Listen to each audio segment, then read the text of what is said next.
Good evening, or good day, whenever you are watching this. The League of Women Voters, Metro North Chamber of Commerce, and North Suburban Optimists welcome you to meet the candidates for those running for City of Andover Mayor. Thanks to the candidates, the City of Andover, and QCTV for making this event possible. This year, LWV is holding our Meet the Candidates forums without an audience to avoid COVID-19 spread. Questions for this forum were submitted online in advance by the public. The candidates received the questions in the wording that they were submitted to the League to provide them with a preview of the type of questions that may be asked. I subsequently consolidated and rephrased similar questions and selected the ones to ask. We had more questions than we have time in this forum. Look for upcoming forums at our website, lwvabcmn.org, and select the Meet the Candidates option found on the left-hand side of the webpage. This is also the site where you can submit questions to the upcoming forums. My name is Bruce Pomerantz, trained moderator for the Anoka Blaine Coon Rapids Area League of Women Voters. Because I live in Fridley, I can't vote for these candidates, and I am not acquainted with any of them. All candidates for this race were invited to participate in the forum. The League of Women Voters does not support or oppose any political parties or candidates for office. These candidates care very much whom you vote for, but the League does not. The League does hope that each of you will vote. The goal of our forums is to help citizens become informed voters.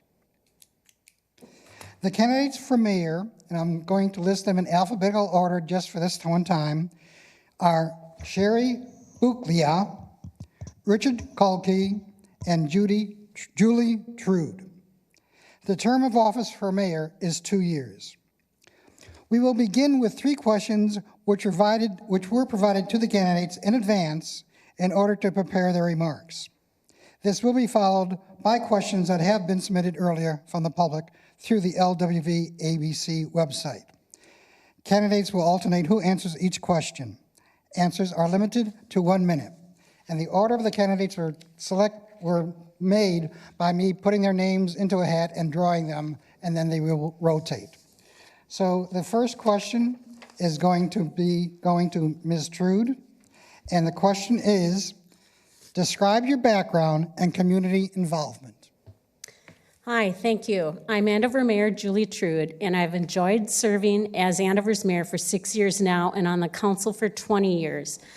I respectfully seek your vote again. I run and work as a nonpartisan, serving the entire community. My role has required me to represent Andover at a regional level. Serving as Andover's spokesperson has caused me to become more effective and grown my network. This helps me advocate even more for our community interests. I've been a community volunteer since I moved here with my husband Tim and our 3 children. I'm a licensed lawyer who's not practicing. I prefer to use my skills in my role as mayor. Outside of meetings, I have volunteered at the farmstead, worked with Boy Scouts, Girl Scouts, worked at Grace Lutheran, started Heart Safe Communities, and met with community groups.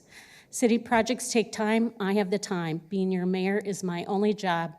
Many events for mayors occur during the daytime. I show up. I enjoy the work, and I love making Andover an even better place to live. Mr. Kulkey, would you be pleased to answer the question next? What question? Describe your background and community. Number 8? No, number 1 at the top of the list. Okay. My background is I have a kind of an engineer for business. I do business with people. I make parts or make things for them that will cost less. And I have patents, so I got great knowledge in what I'm doing. And community involvement, that's what I do. I haven't done much in Andover on that, mostly for business. So someday that's about it, I think. So the background, that's what I do. I make prototypes, and I do my. I have a home. I do.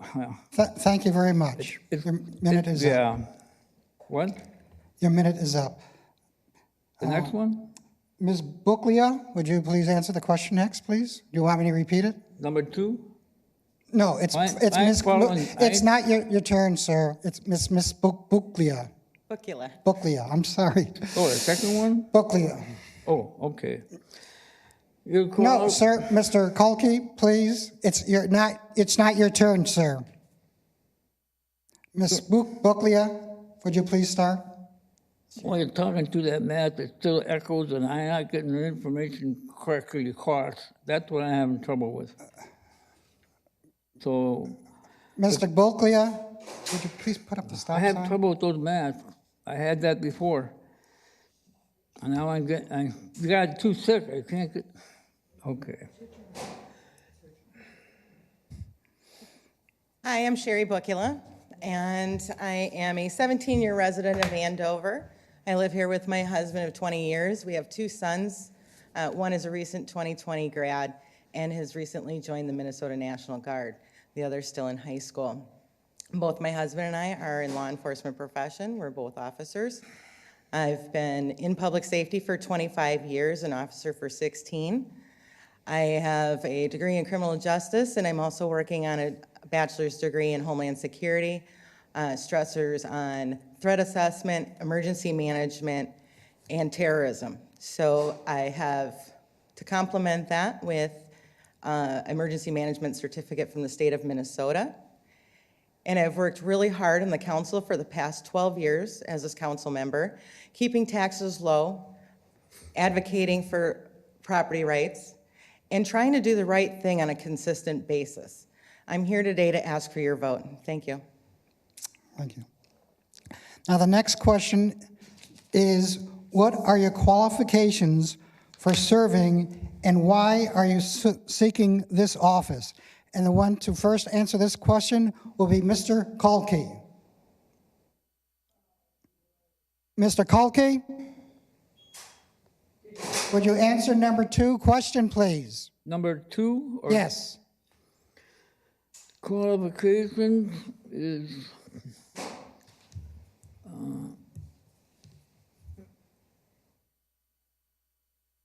We are asking for your qualifications.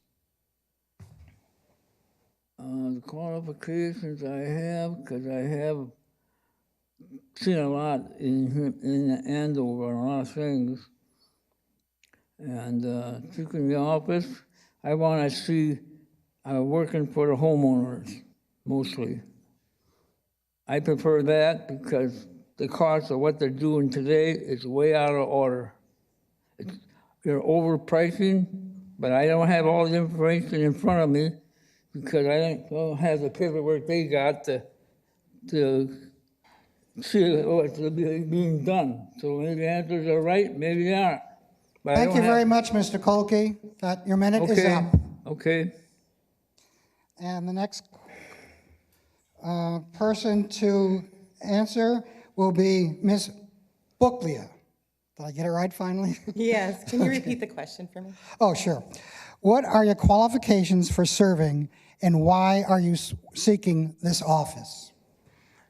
Well, and besides the educational background, my career in public service in law enforcement, it rises to challenges, both physical and mental and emotional. And when you consider the social, economic, and political considerations that we have to make every day on the city council, it's very relevant. I see people at their worst in their high-stress times. I have the patience, the perseverance, and the willingness to work with people for the last 12 years to solve problems in the community. Not all problems require a change in policy, but we have to work to have neighbors get along and make this a better place to live. I really appreciate everyone's patience working through the pandemic, working in emergency management. It's very relevant to the field that I'm in. I've been able to facilitate and guide some of city staff's decisions and to make sure our issues are shored up and taken care of. Thank you. Ms. Trude, do you want me to repeat the question? No, thank you. The reason I'm seeking this office is because I see our future as a great opportunity. I don't live in the past, and I enjoy big picture planning. I love Andover. I love our unique community. I value goal setting and working with others to achieve the goals. Andover is only going to get better. I wish to continue to influence and shape the development that will occur in Andover as the large farms sell. We must try to preserve the natural amenities to the best of our ability and be creative in planning to do this. I bring strong skills in shaping development plans from my 20 years on the council and 6 years as mayor. During the COVID-19 pandemic, I am hearing from residents and businesses they want stability, they want an experienced leader who has time for their concerns. I have a near perfect attendance record as your mayor. I offer experience, and I can dedicate the time to serving as your mayor. Thank you. The third question you received in advance is, what are your short and long-term goals for the future of the city in Andover? And the first person to answer this question is Ms. Bukkila. Don't have any. Have no answers. Mr. Kulkey, it's not your turn yet. Pardon? It's not your turn yet. Ms. Bukkila is going to answer first. The most important issue facing Andover in the short term is to provide quality core government functions with a long-term budget plan solution for infrastructure maintenance. This includes roads, parks, and staff to perform everyday work. Our current capital improvement plan outlines 5 years of replacement, and that does not portray a long-term forecast for 202 miles of roadway, 53 maintained parks, 42 playgrounds, and 37 miles of trails. Roads can have a lifespan of 25 to 30 years, depending on age, quality of materials, use, and maintenance schedules. Most of the budgets are based on how we have allocated and not how much we should spend to keep up with the replacement needs. We will need to have tax increases to meet these goals. I'd rather plan for smaller increases rather than leverage for larger spikes when we don't know what the economic climate will continue to be like moving forward. Thank you. And now it will be Ms. Trude's turn to respond to the question. My primary big picture goal is preserving Andover's unique character and keeping Andover a place we are proud to call our home, even as we continue to grow. As we continue to grow, it's important to encourage quality, desirable development. This grows our tax base. During my time as mayor, our tax base has grown primarily through new investments by $1 billion. This has kept our tax rates below nearly every city in the county except more rural ones. A more specific goal is to continue supporting our local businesses. I have worked actively with staff in creatively addressing some of the issues they have faced because of COVID-19 closures and reopenings. Quality of life issues I wish to work on include a safe pedestrian crossing on Nightingale and a trail next to Crosstown over the railroad tracks and east of Prairie Road, an aggressive program of street overlays to address flaking, redevelopment of the area of older rental quad units along Bunker to updated housing and commercial that will add to our tax base. These are buildings our city now owns. Thank you. Mr. Kulkey, what are your short and long-term goals for the future of the city of Andover? What number is it on the paper? That's number 3. Oh, we're back to that. I thought we answered that. Long and short term for the future of Andover, it would be better taxes, and long term for for everybody, rich or poor, that would be the same, not because they own something better. No, that's wrong. The short term, well, whatever it's going to be, it's going to be. The people are going to do what they want anyway. That's all I know on that subject. Thank you very much for your answer. Now, the first question from the public is about street maintenance and replacement. When should city revenue pay entirely for routine street maintenance or replacement, and when and what percentage of cost should residents on a street be required to pay for routine street maintenance and replacement? And the first person to answer this question is Ms. Trude.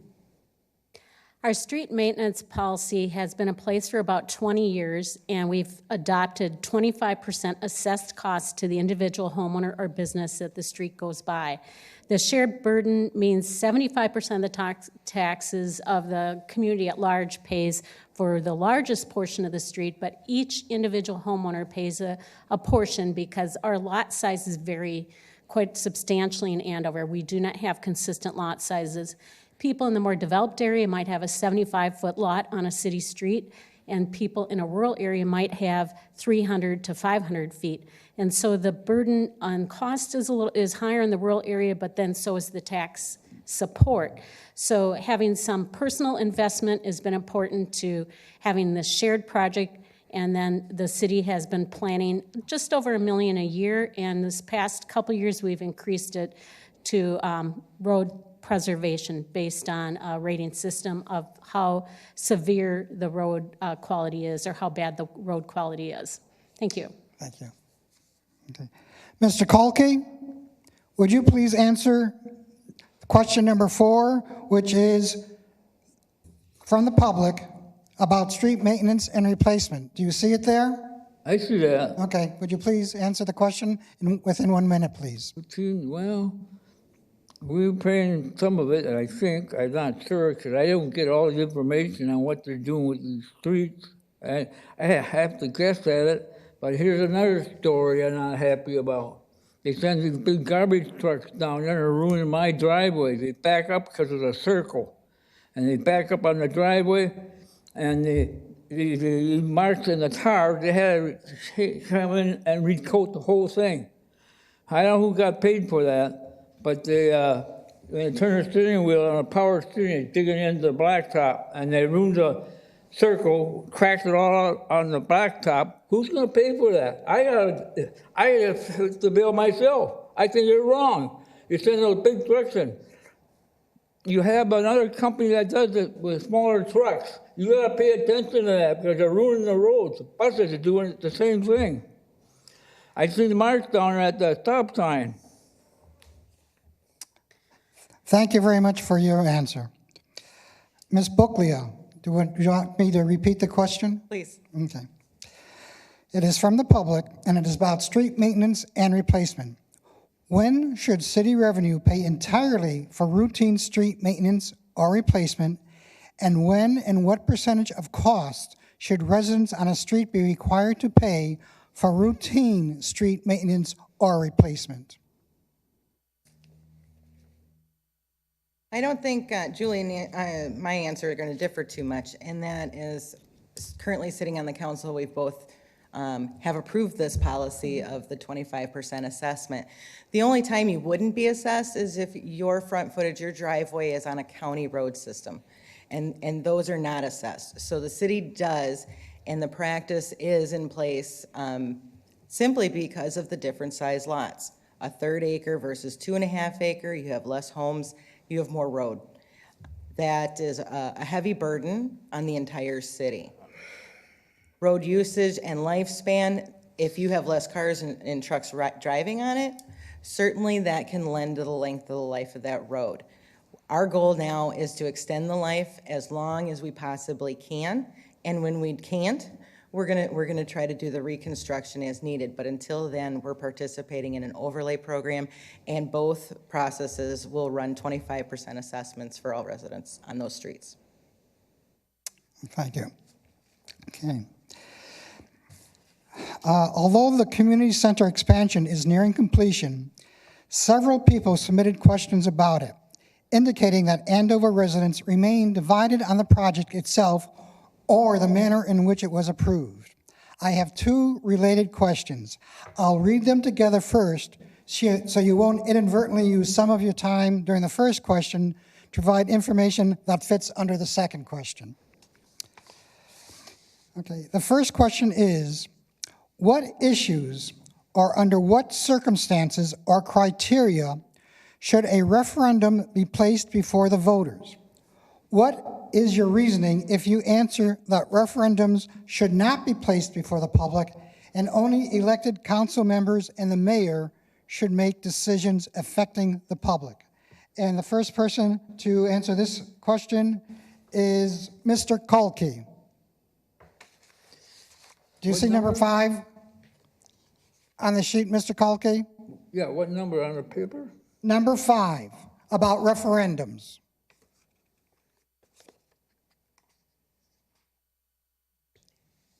Well, the people are paying the price for that place.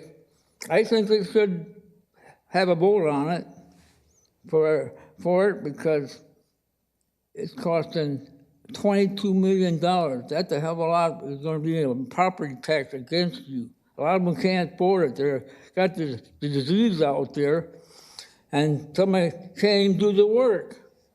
And yeah, that's a bad story. You come along with that one. No, it should have never been. It should have been in a bad time for doing that. They're not working for the homeowners whatsoever. You're making them go bankruptcy. Thank you very much for your answer. Yes. The next person to answer the question is Ms. Bukkila. Sorry. Can you repeat the second Sure. of the two? This is the first question. And this, what issues or under what circumstances or criteria should a referendum be placed before the voters? What is your reasoning if you answer the referendums should not be placed before the public and only elected council members and the mayor should make decisions affecting the community? And the second question is, what lessons do you draw from the community center controversy as a council member going forward? But that's the second question. The first is, under what circumstances should referendums be placed before the public? Well, we've had school referendums. We've had open space referendums for the city.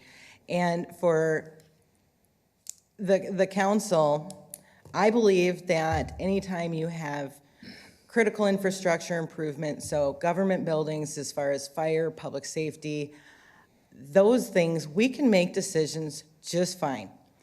But we also have an obligation to make sure our entire budget is shored up well into the future before we go into the extras, the nice amenities. And for me, sitting on the council, I took the position of wanting the referendum. I felt that it was not a critical infrastructure and that we should have that. Lessons to take away. I think you take a longer process. That'll be the second question I'll ask after the first one, okay? Okay. Ms. Trude, again, what issues or under what circumstances or criteria should a referendum be placed before the voters? And the second question, which you'll answer, but not immediately. I got that. Okay. I got it. All right. Part 1, the circumstances for referendum. I follow state law. I'm elected to uphold state law. State law guides my decisions on when we should have a referendum. And the financing mechanisms that were used for construction of all our public buildings to date did not require referendums. And they would have only been advisory referendums, which are not legal. So why did we add to the community center? It's because of the community's growth. And I think it's in the hands of the people who are elected by the electorate to make important financial decisions looking at the long-term finances of the city. This was planned for many years at a time when the pro forma for the city showed we could take on additional debt because other debt had been paid off. So my criteria is what does the law require, and why did we not do a referendum? Because it was an expansion of a public building, and we are not required to have a referendum for expansion of a public building. Okay. Ms. Bukkila, the follow-up question is, what lessons do you draw from the community center controversy as a councilman, or I'm sorry, as a mayor going forward? Well, I believe that there were several flaws in the process, and one of which was a lack of notification to the public. you either needed to be paying attention very closely to the city council meetings or workshops where we discuss them off camera. They only appeared in the newsletter in April and May of 2018 until I believe it was October and November. So communication was key on that, and I'm still finding residents that are still not aware that the community center is under expansion. And also in terms of the financials and the supporting documents for the community center, knowing that it is underfunded and that requires an ongoing subsidy from taxpayers, not just for the debt, but also to actually operate the facility itself. Expectations are it's going to be over $400,000 now that we have the two facilities combined. Okay.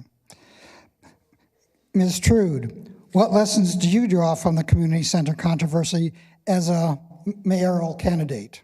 Well, I think we all felt that we could have improved our communications over time, and then there was this assumption that people do read the city newsletter. When I looked back, because the questions that I had, I found that we covered it in the December 2018 newsletter that everybody got.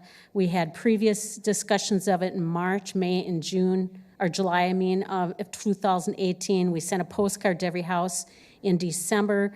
2 years before, we had a lot of information in the newsletter about the master campus plan the city had, 2016 to 17. We had the preliminary discussions of the community center expansion. We had a booth at Fun Fest, and we received comments, and we had a lot of positive comments. We involved a lot of stakeholders, and the assumption was the stakeholder groups actually went back to all their membership. Nearly everybody in the city has a kid involved in some activity, and the assumption was that leadership would communicate out, and that assumption failed us. So communication would be the thing I would stress, and we have to try more and modern methods of communicating projects that we're moving forward with. Thank you. Thank you. Mr. Kulkey, what lessons do you draw Well, what I draw and what I heard from other people, they ain't got that center paid for the first one. They didn't got to pay it off. So now they're overspending more money. That's why we're in trouble. And they're going to find a lot more bankruptcies as they did back when I moved in. They don't tell you. You just do it. That's wrong. That's stealing. That's stealing. That's as much as you can do. You're ruining the public.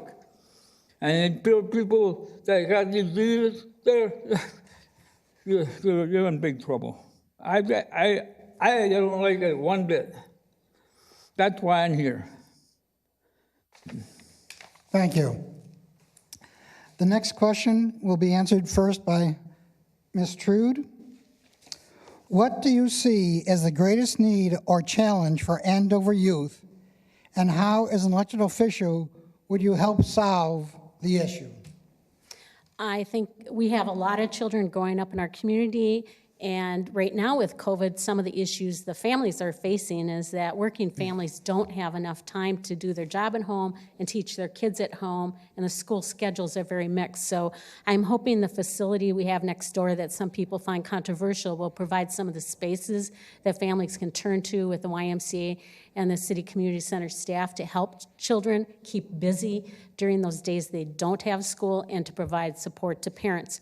When we get back to normal, I think keeping kids occupied is healthy for them. They develop important skills that are important in life, and I think offering all the possible sports and activities kids want to do keeps them on a path that helps them become successful adults. So I support the projects we've had going on with youth sports, with the community center, with the after-school teen program, and I've also personally helped mentor kids in Boy Scouts, Girl Scouts, 4-H. I've worked with youth at the high school on some of their leadership projects. I think these are all ways we can develop leaders for tomorrow. Thank you. Okay. Mr. Kulkey, question number 7 before you. What number? Question number 7, what do you see as the greatest need or challenge for Andover youth, and how, as an elected official, would you help solve the issue? Question number 7 before you. Well, they got what they want anyway because we're paying for adding on to the school. That's great. I can see that. They said they need the kids, like they never did that to us, get them into a trade they like. they have better results. You didn't have no help when we were younger. When they come out of school, learn what they have. Pay attention to what they want, because that's what they like to do the most. We had a hard road. We had to go out and learn the hard way. So and good to have school bigger and better, yes. We didn't have that. We didn't have pools. We didn't have anything else. We had just what we had to do. That's all. So I'm glad for them. That's what I would do.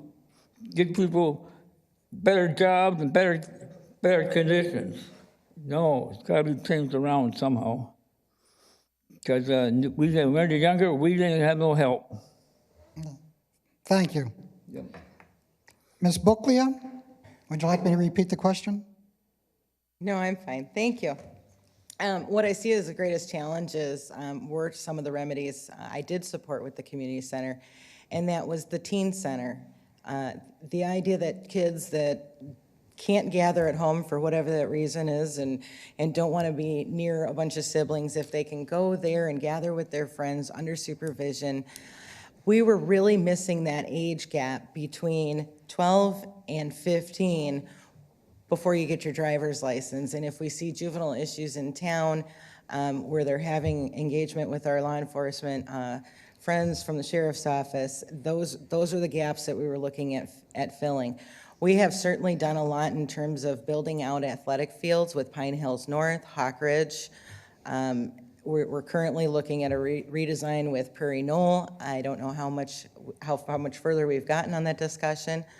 But sports and athletics are a big part of this community, and I definitely support things that keep kids happy and healthy. Thank you. Okay. The next question will first be answered by Mr. Kulkey. What will your response be when a resident complains that the city of Andover is not enforcing ordinances such as fish houses, boats, and the other material in front of the house? Is that number 8? That's number 8, yes. Yes, I would do it nice to complaints. I wouldn't make them mad. You have that stuff out there, you break their things they like to do, you're going to have trouble. You got to do it in a nice way, you have better results. But you're going to push it where they have it. I can see things out on the street, that's not good. But you see them alongside our house, that ain't so bad. But out in front of the house, no, I don't go for that. That's all right, but behind the house too. But out in front where you can't see the road, that I won't care for. So you gotta be nice, because they work pretty hard to earn that. And they bought up to teach the kids some new things from camping. Okay. Thank you very much. Ms. Bukkila, would you like me to repeat the question? Please. Okay. What will your response be when a resident complains that the city of Andover is not enforcing ordinances such as fish houses, boats, and other debris in front of the houses? Well, first of all, it's an understanding of how we enforce ordinances, which is complaint-driven. We do not have staff that simply drives around the city looking for violations, so they must be reported. And one of the things that we encourage is that it's somebody within the neighborhood, within view or sight, because we don't want to get into issues which we call border wars, where let's say a family gets into it on a soccer field and has a disagreement, and next thing you know, the one across town is complaining about the other's fish house in front of this, the driveway. We want that to be cultured within the neighborhood. Neighborhoods have a different feel, in a sense, for tolerance and what they enjoy. Generally, I encourage people to either use the online complaint form, to call City Hall. We have anonymous reporting status, so your name is never revealed. And if they're not comfortable with either one of those formats, I'm certainly willing to take it on myself. But then we have to manage the follow through and see that it's taken care of. Thank you. Ms. Trude? I I agree. Sheri and I would look at this much the same because of city policy that we have complaint-driven system right now, but we could discuss as a policy change whether we're more aggressive and complaint-driven. And I believe one of the things that we do see is that as soon as a problem is addressed, a letter is gone out, the person moves the fish house, the boat, whatever is offending the neighbor or somebody nearby, and a week later, it's back to the way it was. And so we actually have now added to the system a review of properties so that the person who lives in the area and is distressed with the state of affairs doesn't have to call every 2 weeks. So our staff now goes out and does kind of repeat code enforcement. But if it's a community issue or a community concern that we need to step this up, I'd want to hear from more people at this point. I have found our system works well. We get weekly and monthly, well, we get monthly reports, and almost every issue that's brought forward is resolved within a month. Thank you. The next question will be first answered by Ms. Bukkila. Please describe any experiences you have owning or managing a business, as well as specific advocacy efforts on behalf of the local small business community.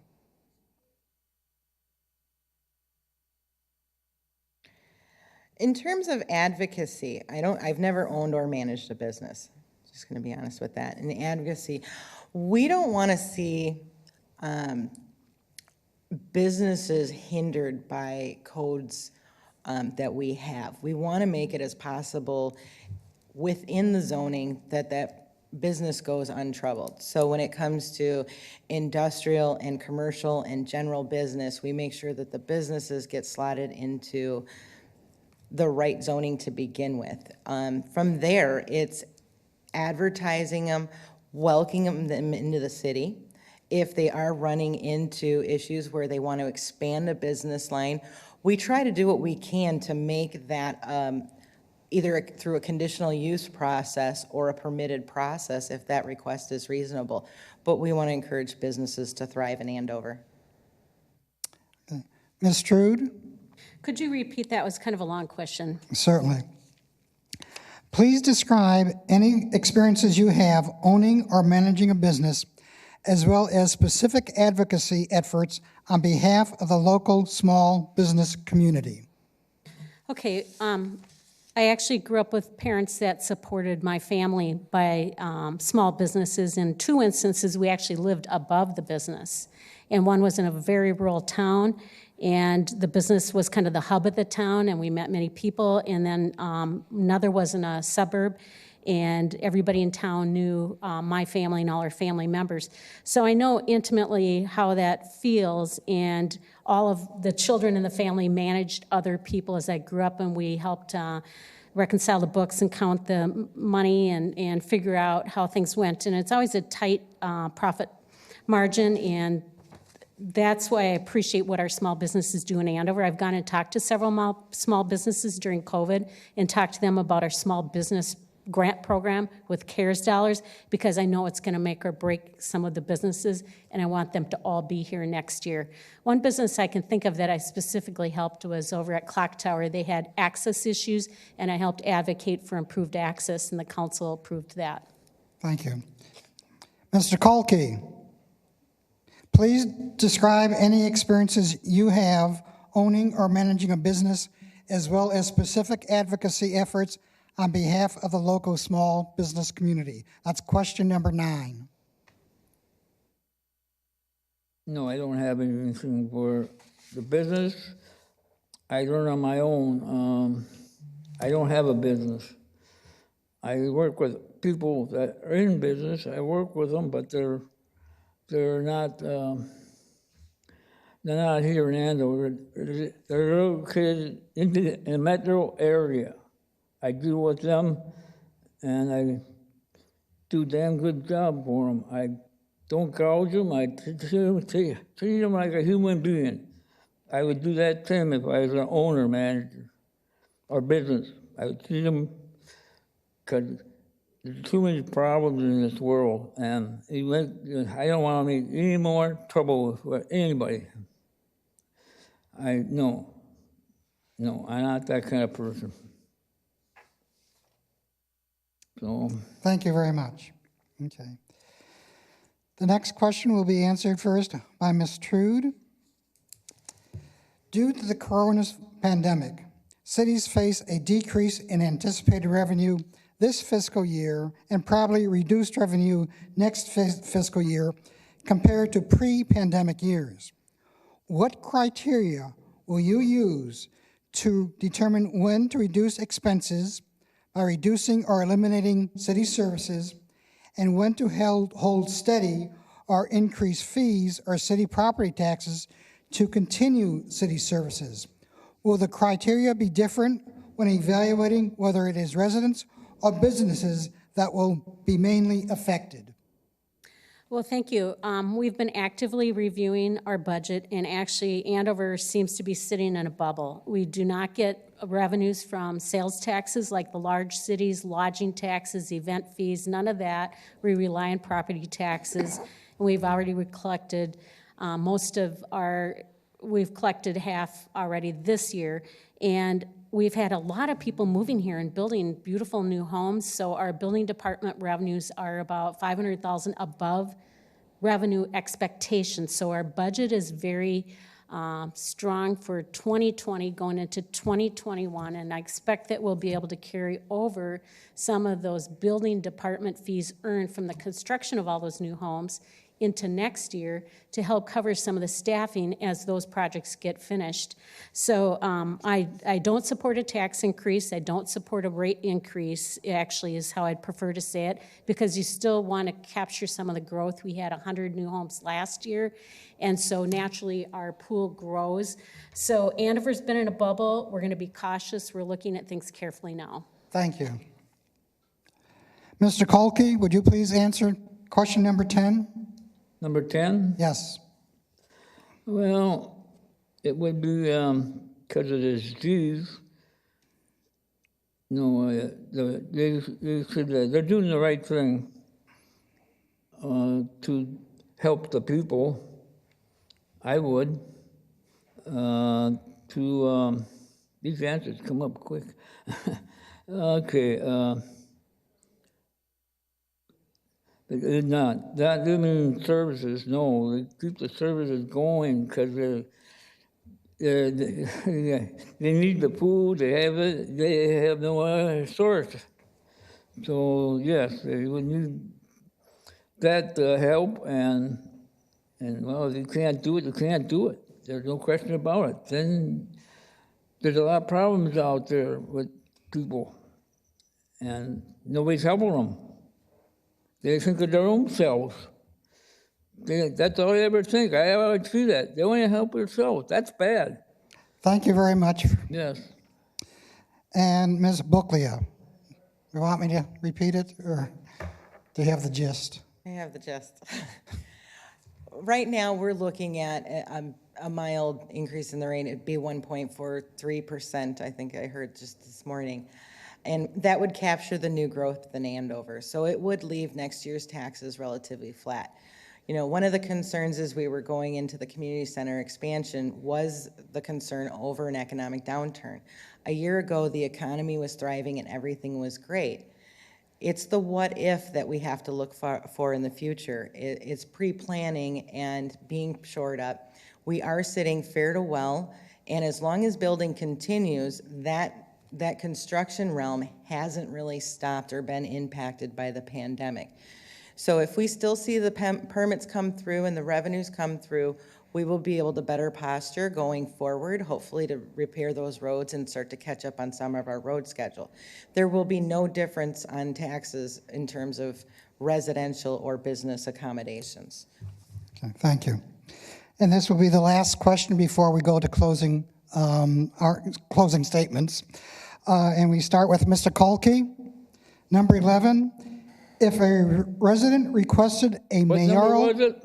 Number 11. Let me repeat it so the Okay. public understands the question.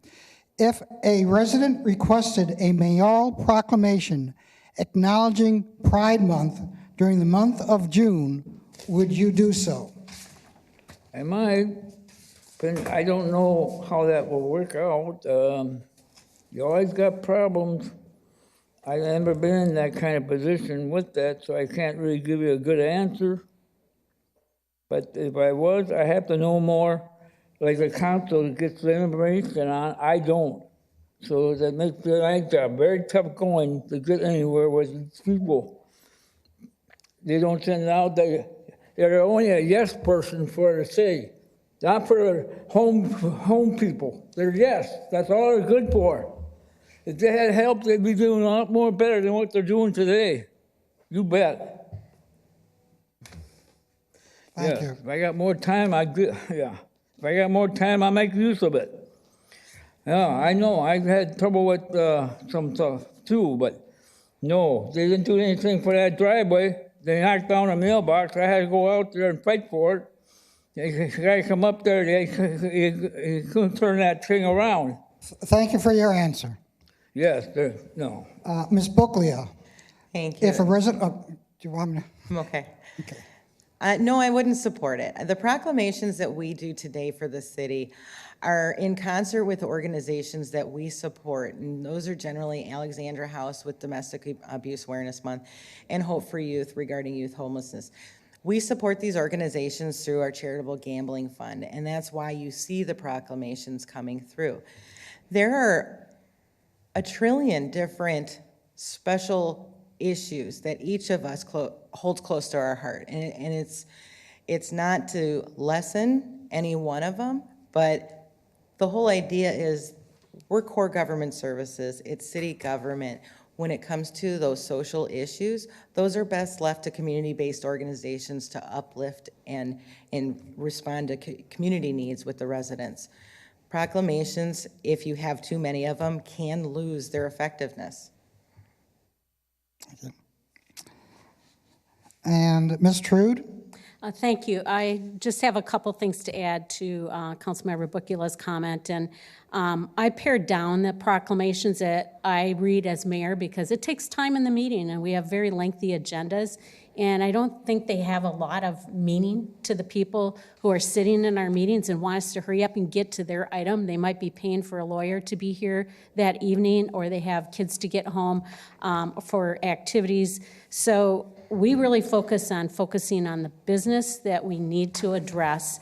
And the only proclamations I have read while I've been mayor are Tree City USA, because we have to do it to earn our plaque, and we've now had that for 12 years. Alexander House is explained by Councilmember Bukkila. It's a project that we support. And then finally, Constitution Week, because another level of government asks us to do that. I think you could do something every single week, and I just noticed the audience is pretty bored when I'm reading these long proclamations with 25 whereases. I don't think they make a difference in the world. Thank you. We will now do your closing statements, and we'll start with Ms. Bukkila. Thank you. I'm running for mayor because the residents of Andover asked me to. They wore me down. I've always treated people with respect and have tried to maintain a fair and consistent voting record. My whole goal is to use my knowledge and resourcefulness to solve problems. Government is complex, and it shouldn't be intimidating. It should be fair, unbiased, and most of all, transparent. I'm an advocate for lower taxes. I believe in protecting private property rights. I want to see better collaboration on the council and be able to speak freely without interruption. I want you, the resident, to feel like you can come to the council and use your First Amendment right of free speech without prejudice or resentment. I have an obligation to you to keep our community safe, open, and inviting. As a city council member, I witnessed many different types of projects and plans go through smoothly and some hastily. I believe we need to do better, and it calls for new leadership to head us in a new direction. We need to focus on shoring up a budget that improves the condition of our critical infrastructure, namely roads. I look forward to your vote and count on your support November 3rd. Mr. Kulkey, would you please give us your closing statements? Closing statement, right? Yes. I think they need some better council people because they're not paying